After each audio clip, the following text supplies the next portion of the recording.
This is talk number 56, coming to terms with being a disappointment.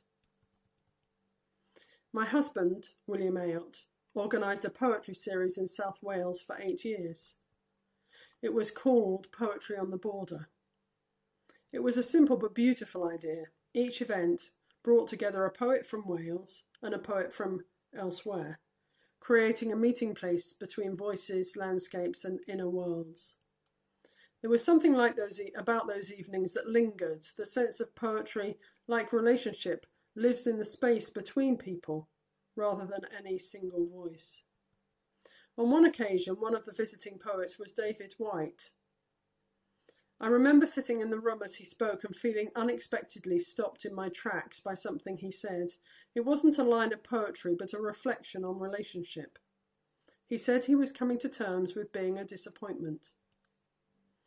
And then he went on further. He suggested that in relationships we have to accept that we will be a disappointment to our partner and that our partner will be a disappointment to us. I remember feeling a sharp internal resistance. I could accept the second part quite easily. Of course my partner would disappoint me at times. He'd forget things, get things wrong, be human in all the ways that all of us are human. That felt familiar and unsurprising.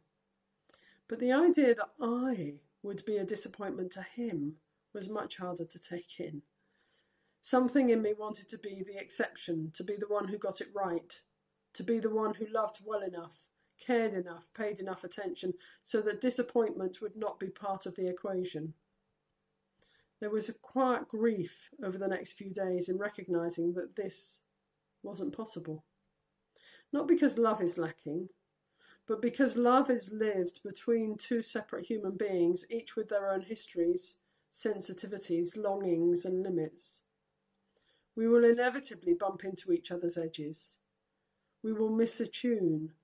We will fail to notice. We'll say the wrong thing at the wrong time.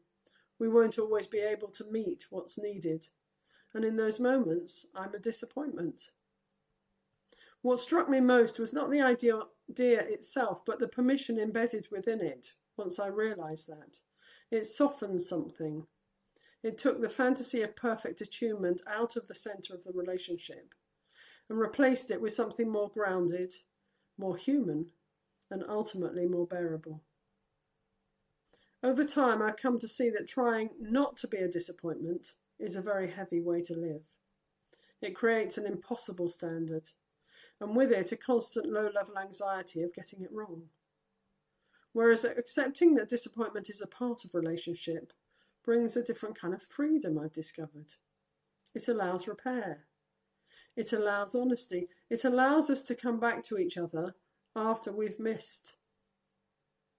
Perhaps love is not the absence of disappointment, but the willingness to stay in relationship through it, to disappoint and be disappointed, and to keep returning. Not because we've succeeded in being perfect, but because we're willing to remain human together. If you feel like giving me feedback, please do. https://bit.ly/Juliet, Juliet, Muses, Muses. We run workshops for therapists and a few for the general public, so please feel free to look at our website, www.therapyandcounselling.co.uk.